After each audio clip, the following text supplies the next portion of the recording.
Hi there, everyone. Welcome back to el podcast del Salón de Idiomas. Hi, Rox. How are you doing? Hi, fine. Fine. I'm pretty excited about this new exam. Yeah, actually, it's been quite some time since we haven't discussed anything about tests. So we have a new one on the table, and it's pretty exciting. And I'm sure that you're going to be very interested as well. Yeah, definitely. So- And we're talking about... We're going to be talking about ISE Digital. Right. From Trinity College. So, of course, it goes without saying that it has all the prestige and all this reputation that you can think of. And this is just a very new version, and it's quite approachable. I think that plenty of you are going to be interested since it is super, super focused on being as human as possible. yeah, fun enough, but using all the digital devices. Yeah, which is very curious. I guess that it's like to compensate the lack of many human aspects of it. So Yeah. So I think, so Trinity has jumped on the bandwagon, as many modern exams have done it or are doing it.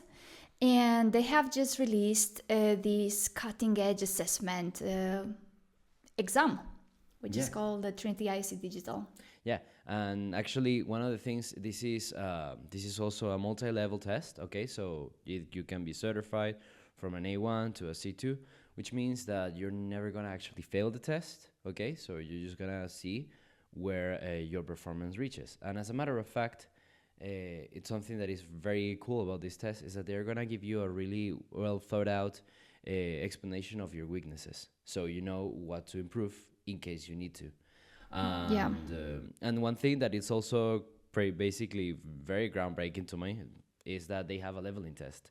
Before you actually take the test, you take about 10 minutes to do a leveling test. So they give you a test that is somewhat more approached to your test. Either way, the questions are going to be also adapting to your performance when it comes to the listening and the reading. Okay, so as far as I've heard, it's a multiple choice kind of test. From so like the variety of questions can change, right? So it's not like necessarily like 25 questions you may have. No, because like of course that if they can give you an assertion of your level immediately, then they will drop the extra questions. It's just to make sure if it's needed, to make sure what your level is, so they can give you the correct exam that you need, right?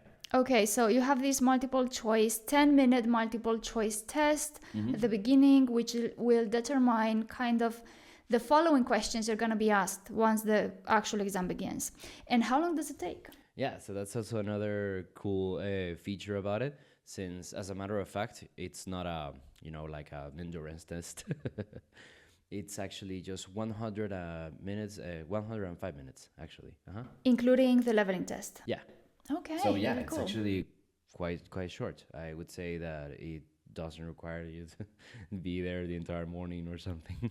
Okay. So one of the things that one of the complaints that former students had as for the traditional ISE paper-based, which will be, like the traditional test, was, when doing the listening and the speaking. Okay. Now, is the structure of Trinity ISE Digital the same with Trinity paper-based traditional version or not? Okay, so yeah, that's also a huge difference from the traditional test, since each skill is their own part, and that's it. So you have the speaking, then you have the listening, yes, then have your reading, and you finish with the writing. Great. That's always that order, yeah. So this kind of reminds me of the Oxford exam. yeah, actually, it's it's very similar in many cases about that, yeah. And just like for the Oxford, which is also a great option, you get the results for your listening and your reading like the same day, so it's immediate. Whereas, well, the speaking and the writing, it takes a couple of days for you to get your results. However, again, like not even a week. Wow, but that's amazing. I mean, bear in mind that with the traditional ISE paper-based test, it will take from 1 to 2 months to have the results. Correct. Yeah. So it's definitely faster and everything comes fitting more our hectic lifestyle. Definitely. Nowadays. So now that you're talking about this Trinity Digital, Mm-hmm. does it mean that you can do it from home?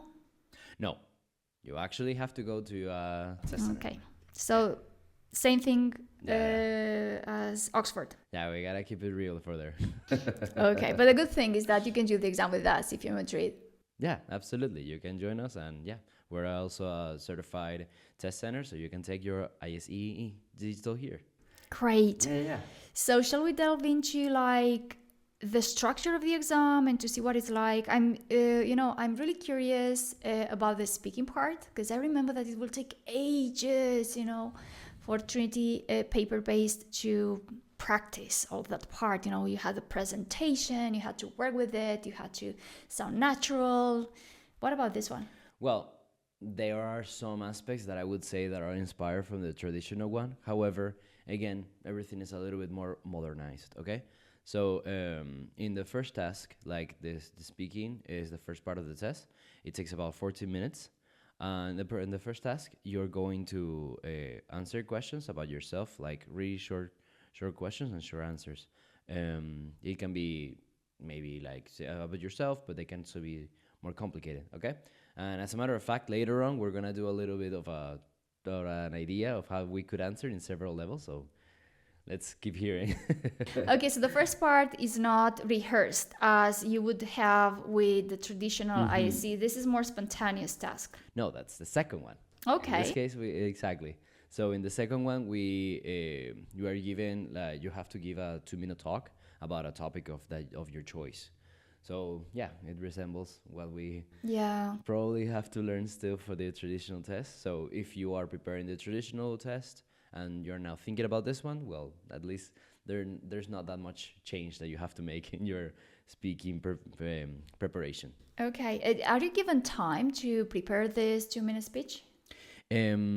So yeah, it's actually, so you're given some short time, but like every short time, like something like 20 seconds, because of course you already came with this prepared. So perhaps just to collect your thoughts and then deliver the answer. So this means this is like 100% just computer based. Yeah, absolutely. Yeah, actually. Which sounds like kind of odd, and I have to admit that I was also a little bit confused with that. Since the part of the interaction, it says like literally like, I don't know, you role play, and you have to make a request about a trip that you want to make next year, something like that. And it seems like you have to actually discuss with a person. However, no, you are given prompts, okay? And with those prompts is where you actually elaborate on this. Okay, so like even in that specific part of interaction, you're just given prompts. You're being recorded, and later on, like an examiner will evaluate you, but not on spot, not exactly the same moment you are actually recording it. Correct. Okay, correct. perfect. Yeah. Well, that's less pressure. Yeah, actually. So that's one of the things that my students from ISE, they always think that the entire speaking test is super intimidating because it's always like seeing the examiner and another person, and then you have to have a conversation that is kind of long and Yeah, and sometimes they don't put it too easy, like I remember the part of the discursive one, it might be a bit, I think that's the one that's a bit more challenging for someone who is shy. Absolutely. And over here, if you have no one to tell you, I don't like your suggestion, you just keep on with that. That's it. Okay, great. So it seems that's easier, guys. And last but not least, I will have to say that this is my favorite part of the speaking test. You have to summarize a talk or a conversation. So it's actually really nice. It's like what we call like mediation, right? Yeah. Yeah. So I think that is great because like it definitely lets you know if you are catching the main idea as well, if you are capable of saying like long text into the key ideas and so on and so forth. So I think that is great. And you basically have to listen to a short audio. Okay, you listen to a short audio, and then you summarize the main points. Okay, this is pretty similar to Oxford as well. I think, they are benchmarking this against the CEFR, because one of the skills which some years ago was integrated was the ability to actually summarize and synthesize, which is basically the same thing. And that's why exams like Escuela Oficial de Idiomas have come up with Mediación Lingüística. So I believe that these, like brand new exams, what they're actually doing is integrating this specific skill of synthesizing within the speaking and the writing. So perhaps the writing has similar things. I don't know. When we are going to talk about that, you're going to let me know. Yeah. So you were saying that really cool. I wonder whether our listeners would agree with you. I hope you do. It's not that the piece of cake to be able to synthesize. But I think I think that this comes from the conversation that we were having another day, that it's very exciting to have to improvise at that moment. I love it. I love improvising. Now, I'm not sure to what extent the rest of our students would be willing to improvise yet, as we usually do. I'm pretty sure we're going to give them, like ideas and structures and formulas on how to do that when they're actually doing it. Yeah, and I promise eventually you like it. I have several students that every time there is a role play or something that revolves around a lot of improvisation, they're like, oh my God, I hate this so much. Afterwards they're like, yeah, this part is actually easy, I like it. It's a bit addictive, right? Yeah, it is.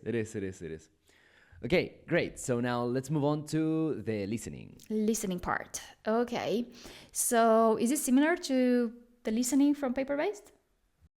Well, actually not at all. This is where I would say there is the biggest overhaul, because like the listening, it's several questions.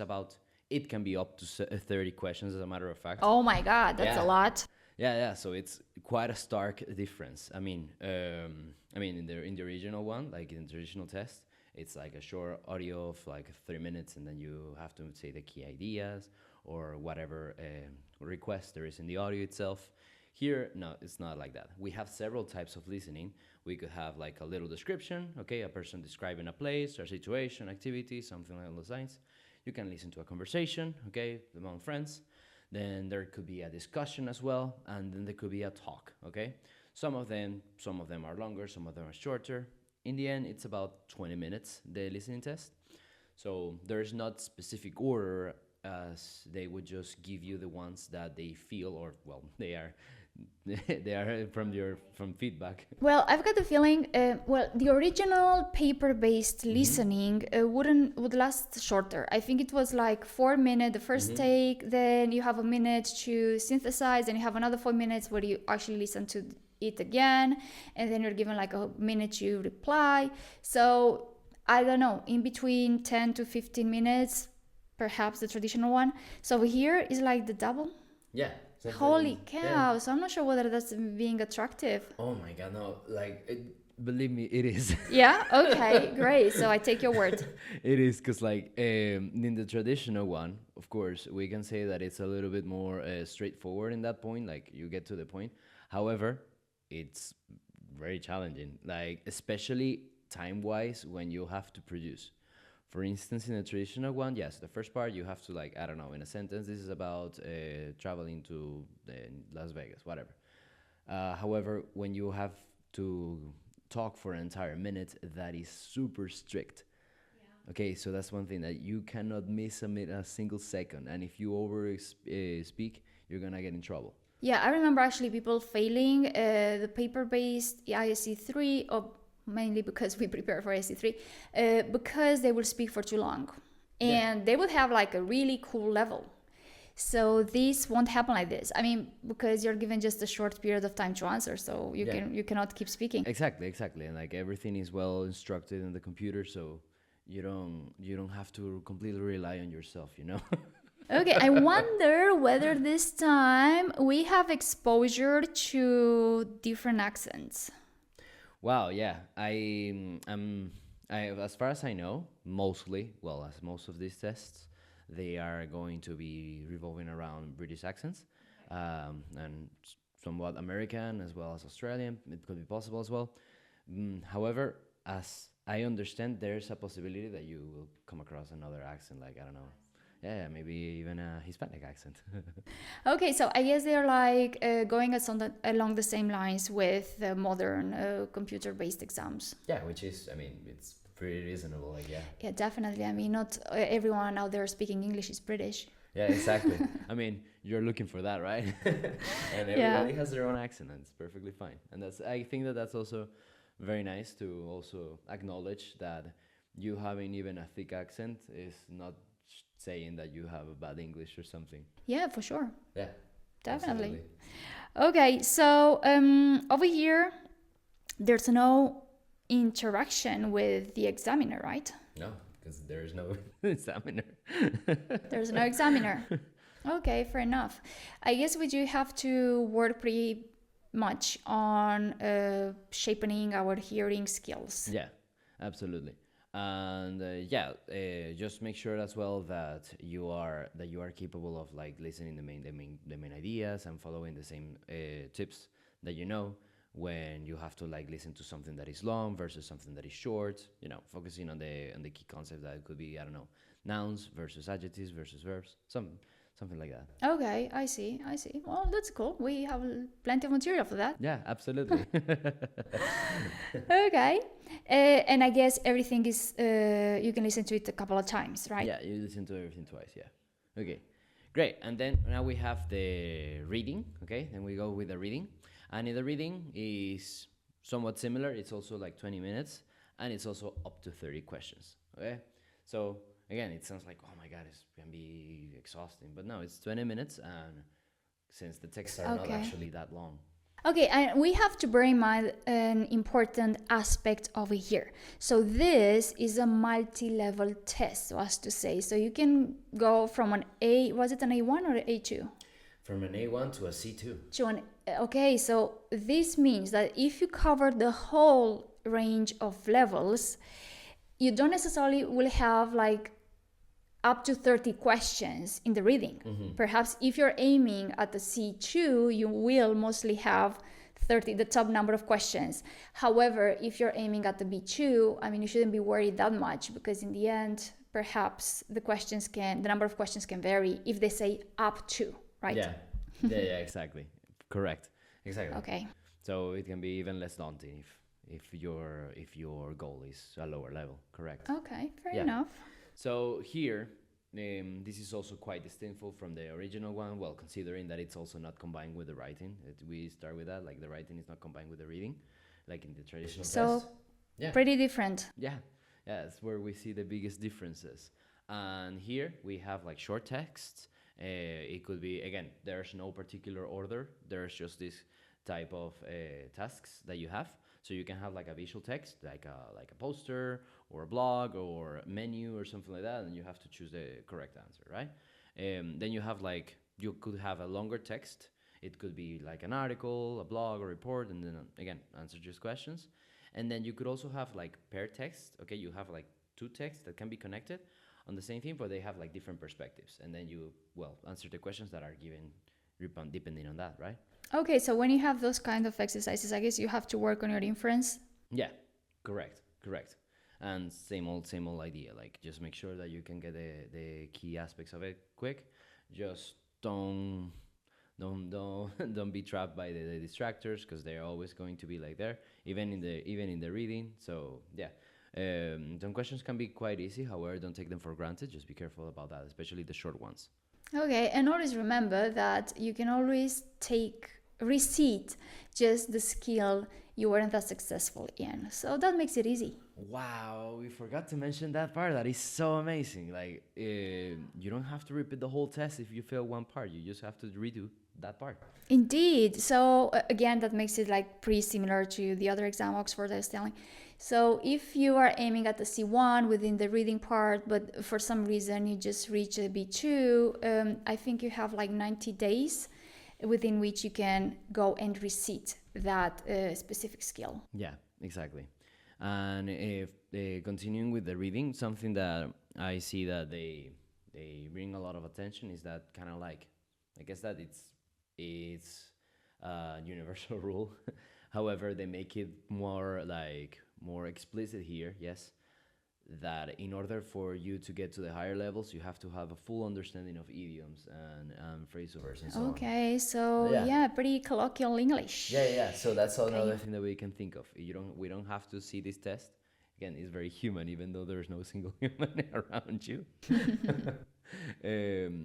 That it doesn't have to be like super, I don't know, formal and technical and so on and so forth, which is something that the traditional test usually tends to come across as. At least the vibe that I get from my students is that they think that it's always so tyrantly formal. Yeah, and I think they are leaving that behind. Traditional ISE, even traditional Cambridge exams, they will stick to pretty formal English that most of the times you wouldn't even speak in real life. So they are trying to keep up. They're trying to be on the ball over here with this product. Now, I was about to say something, but it slipped my mind. Yeah, right. So if I were to prepare for a Trinity ISE Digital, bearing in mind these aspects you have just said, I will definitely complement with Curso Puente. This is a kind of a preparation training that we are offering here before doing an official exam. Before going for the training for an official exam, would be to do this Curso Puente. Yeah, which focuses mostly on installing these kind of expressions in your brain. Correct, and so it becomes actually completely effortless when you are doing the official preparation for the test, since you already get the basics. Yeah, and you already know how to express yourself, so that doesn't feel that like completely, I don't know, overwhelming. Yeah, indeed, because one of the things that would, as you well said, overwhelm someone is not just the fact that I have to get used to doing the exam, with the structure of the exam, with the timing of the exam, but also installing everything in your brain. It's like, okay, so I have this formula. How do I apply the formula with all these new, content and logistics of the exam? If you have done, if you have learned and if you already know the formulas beforehand, once you go and move on to the actual training of the exam, everything is going to be more seamless. So so remember, Curso Puente, that's a pretty good training before starting with the official exam training. Yes, absolutely. Now let's wrap this up with the writing. Okay, tell me, are there going to be two kinds of writings as in the traditional paper-based? Yes. Okay. There's two kinds of writing, and I have to say that there is something really interesting about this one, since usually the most common thing that you see in this test is that there is like a short and a longer version. It's something like, I don't know, 100 words versus 150, something like that. Yeah, so it's like a typical. Difference. However, here is like quite drastic. You don't tell me. Yeah, because like in the first one, yes, the short one, it's 70 to 90 words. Oh, that's a piece of cake. That's so short. But then the other one is 250 to 300. Oh, gosh. And how long are you given to be doing these writings? Yeah, we have 40 minutes to do the writing. It's like 5 minutes for the first part. That's what you should do. And then 35 for the other one. Well, it makes sense. If you compare it to the traditional one, the timing is pretty, are adapted. Yeah. Because otherwise, in the old traditional version, well, I call it old, but you can still do the paper-based exam. You have two writings, but the length is longer in the first one. And eventually, it will take you like 50. You're given around like 50. It depends whether you want to have some time to proofread that. But it's around 50 minutes to 1 hour. And over here, if the first writing is that short, it makes sense to be given just 40 minutes to do both. Yeah. And something that is also like very modern from them is that they completely, let's say, forget that there is such a thing as handwriting. Since here, we're in the first part, for example, it's an online communication, okay? Exclusively that. You have to write a reply to a forum or a group chat or an email, okay? Which I was like a little bit confused, like, what is this special? Well, this is like digital writing. That's one of the things that they are taking into consideration. That's one of the skills that are tested. Your digital writing. Oh my God, so these guys really jumped into the bandwagon here. Absolutely. It's like, we are not gonna miss anything when it comes to digital things.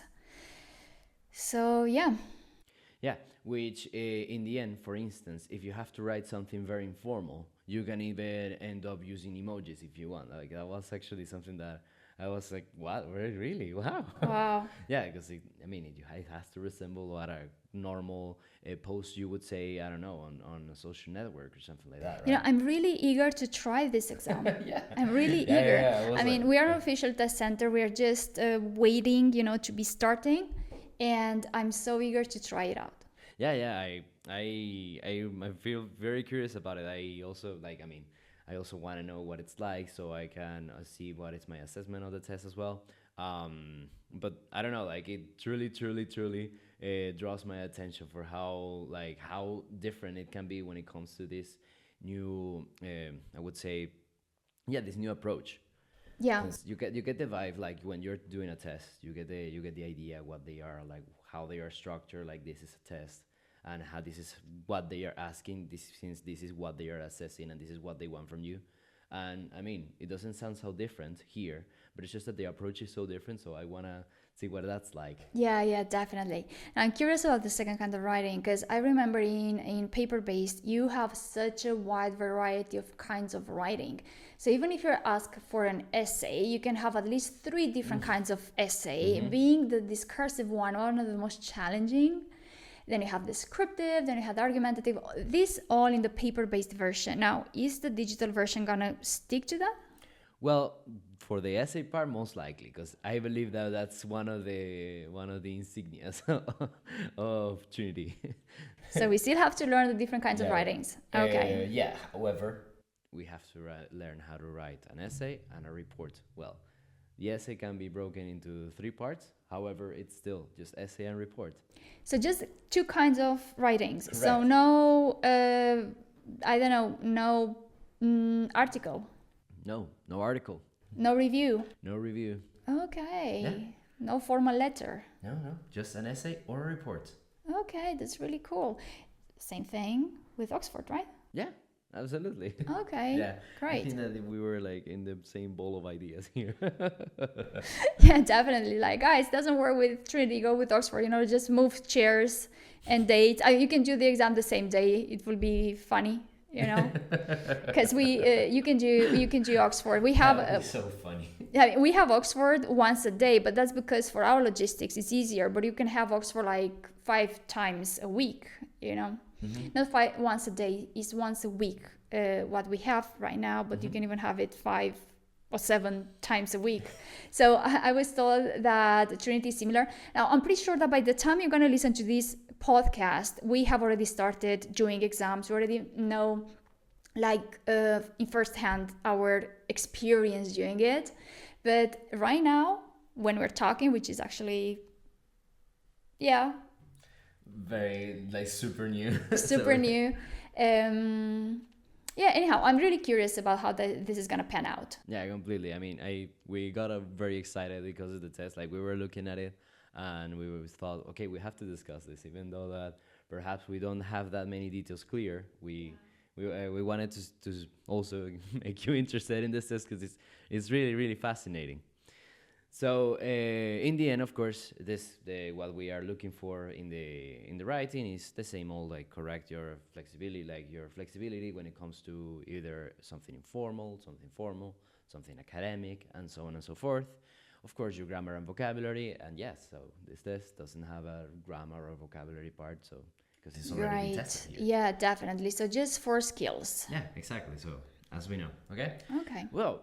So when it comes to the assessment, the listening and the reading, again, your results are delivered immediately as they are corrected by a computer, whereas your speaking and your writing are going to be corrected by an examiner. So. Okay, and you're gonna be given in some working days, like. Yeah. Unfortunately, they cannot work at the speed of light, so they cannot give you the results immediately. Not yet, though. Yeah, not yet. I mean, I prefer that they take their time. If they were to give me my assessment in like 30 minutes, I'll be like, yeah. Yeah, that's not really, might be not that reliable. Yeah.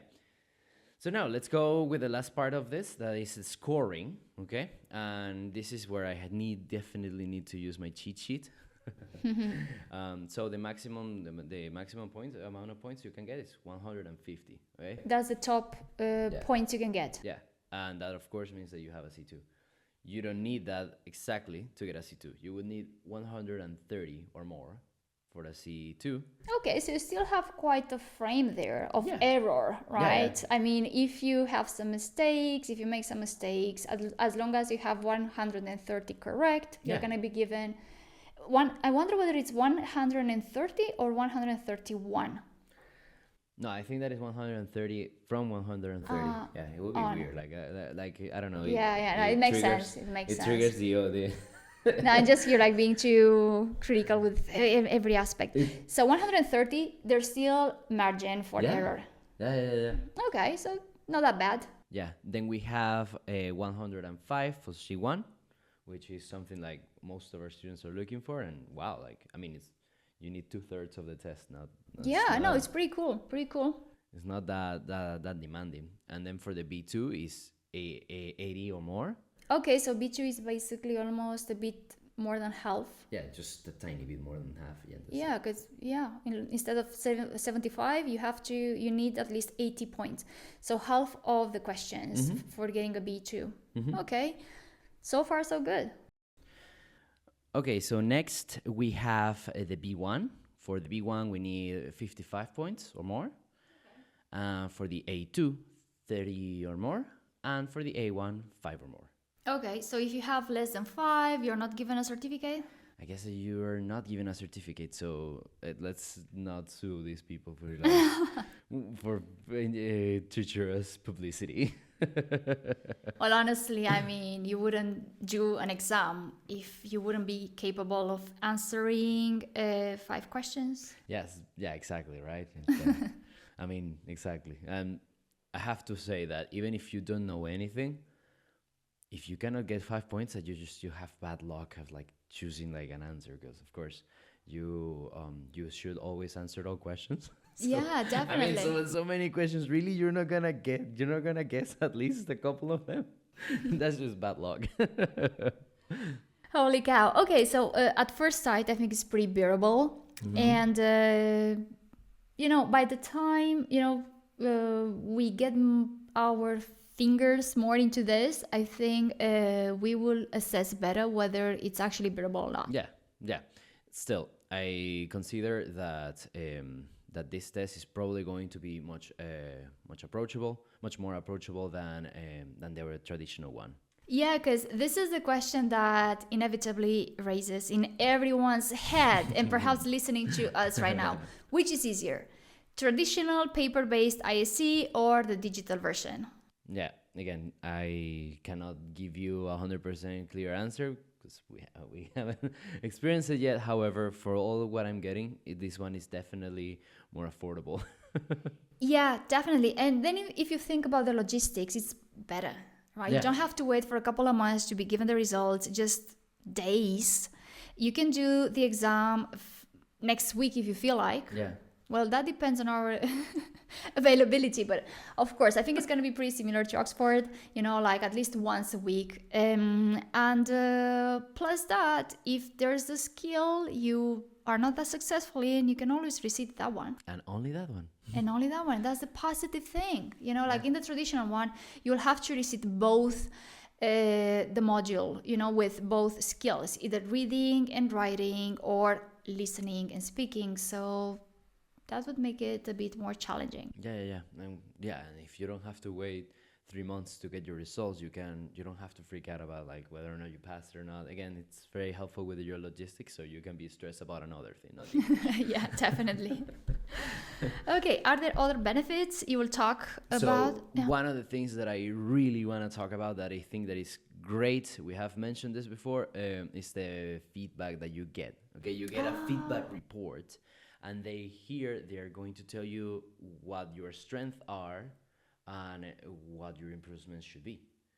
So is it the tailor-made feedback? Yes, it is. Oh, that's really cool. I mean, come on.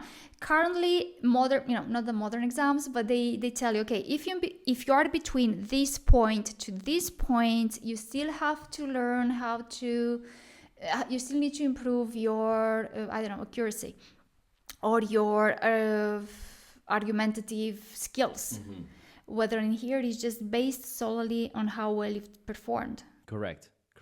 And of course, some of them are a given, like in the listening, they'll tell you you need to practice more conversations. Perhaps you already know that, yeah, when I listen to conversation, more difficult than when I'm listening to just a monologue. However, perhaps they are telling you something like, okay, your inflection is not correct, or you need to have a better pace when you're speaking, something like that. Oh, that's really fruitful. That's really helpful because Yeah. in the end, you have a better idea of what went wrong, so you know how to better adapt for.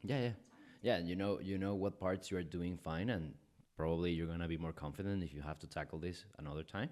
Fair enough. I like that. Yeah, it's amazing. It's amazing.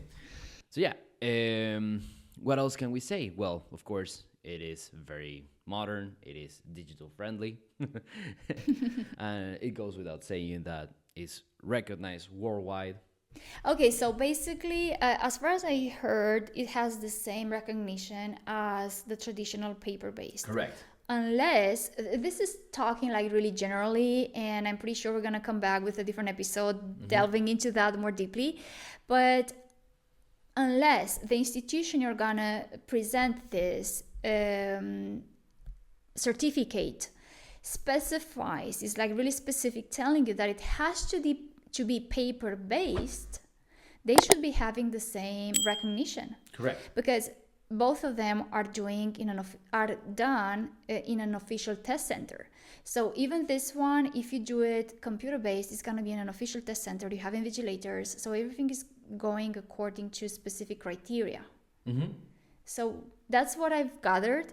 So yeah, it's really cool. It means that you don't have to wait for years until this exam is going to be recognized in plenty of institutions. It already has the recognition from the past. I mean, I have to admit that, of course, like I started looking at that up because it was like Trinity. Oh my God, right, Trinity. So I guess that it's already saying. Yeah, I mean, it has a different weight on its name. Yeah, definitely. Okay, I'm still a bit, into two minds when it comes to the mediation skills, because that's the part that makes it a bit more specific. But I guess, it's just a matter of learning the hang of it. Yeah, absolutely. And I mean, I really consider that the factor that you have to interact with a person in the speaking makes it more challenging normally for our listeners and for candidates than if you're only talking on your own. Yeah, so it looks that there are more ups than downs with this new product. Yeah, I am actually really looking forward to learning more about it and actually getting in the entire bits and bats of it. Yeah, definitely. Me too. What about you guys? Are you eager to get to know more about this specific exam? Yeah, just let us know if you're more curious about it, and don't forget that you can take the test here in Salón de Idiomas. Yeah, definitely. And we will be back with even more information, especially once we've done the exam ourselves and tell you, oh my God, I suffer so much. Yeah. No, I'm kidding. I'm pretty sure all the beans and I'm pretty sure it's going to be okay. I remember the episode that we had with our experience doing the IELTS exam. Okay, we were like, oh, I expected this and that, and the reality was this and that. So we can do an episode like that with Trinity ISE Digital. Correct. Okay, so yeah, just stay tuned. Okay, guys. However, all the questions you may have, you can leave them in the comments below. And of course, you can always WhatsApp us or email us because we're at hand for you. Well, thank you so much for listening, and I'll see you on the next one. So yeah, bye. Bye-bye.